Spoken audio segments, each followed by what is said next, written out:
Every time there's another mass shooting in America, politicians have the same idea. It's time to require a background check for anyone who wants to buy a gun. I'm one of the Republicans who does believe there should be background checks. It is an open secret that the existing background check system is broken. Oh, I have an appetite for background checks. We're going to be doing background checks. Here's what they want to change. Right now, gun buyers in the US only have to go through a background check at a gun store. But they don't have to go through one if they buy a gun from an unlicensed dealer, like at a gun show or a private sale.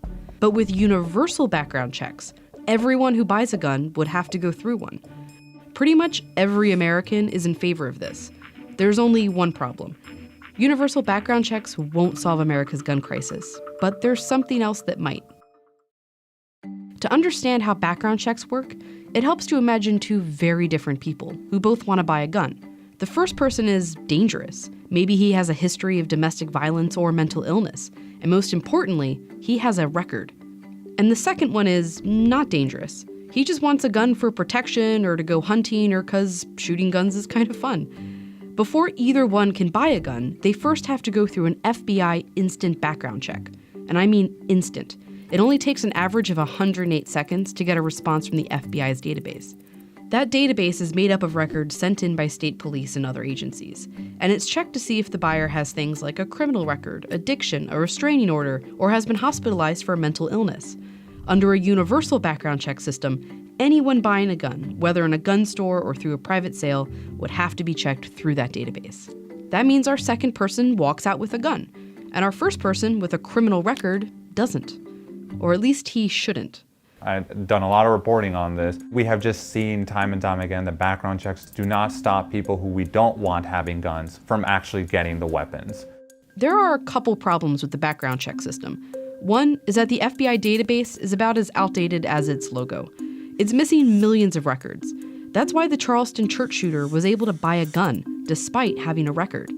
Or why the man who killed 26 Texan churchgoers was also able to pass a background check after the Air Force failed to send his domestic abuse convictions to the FBI. So even with a background check for every type of sale, there's still a chance this guy gets a gun. That's partly why study after study has found that while background checks prevent or make substantially more difficult the criminal acquisition of firearms, making them universal doesn't have any effect on the actual gun crisis in America, gun deaths.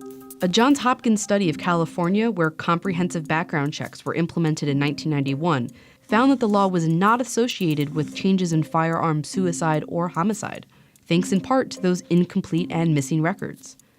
The other problem with background checks is that they only look at good people and already bad people, but there is an in-between. The background checks are supposed to catch people who have a record already. It just misses all the people who haven't done anything bad yet, but might do something bad in the future.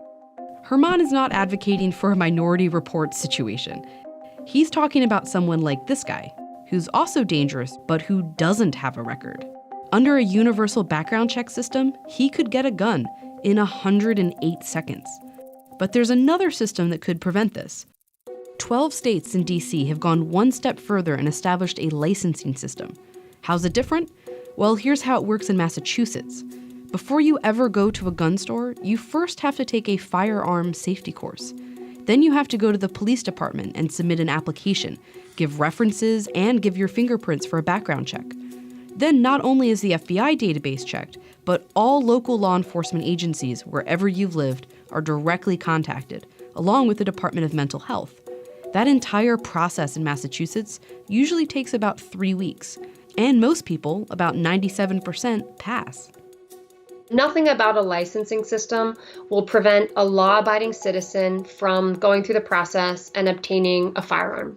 That's Dr. Cassandra Kerfasi. She researches health policy at Johns Hopkins, and she's one of the authors from the studies earlier. She says the reason licensing works is that it's designed to do both of the big things background checks fail at. A, to properly identify and screen out people who shouldn't have guns, and B, create a system to reduce impulsive gun purchases.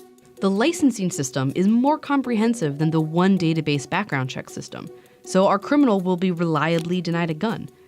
But because it's so meticulous, it also stands a chance of keeping our third guy without a record from getting a gun.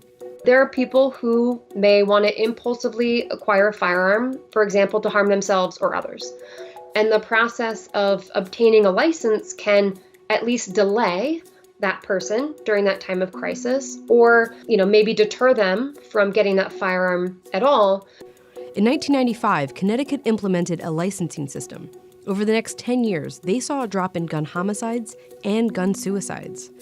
Compare that to Missouri, which once had a licensing system but got rid of it in 2007. Over the next decade, they had a huge spike in gun homicides and gun suicides. In both states, there were lots of factors involved, but researchers say this shows that licensing works. It's also pretty popular. Among voters who live in a house with a gun, more than 2/3 think that it's a good idea. Ask all Americans, and more than 3/4 support it. Background checks are supposed to stop bad people from getting guns, but they often don't. Licensing picks up that slack. By making sure that people are crossing these hurdles, we just make sure in a much better, stronger way that people are not getting firearms when they shouldn't have them.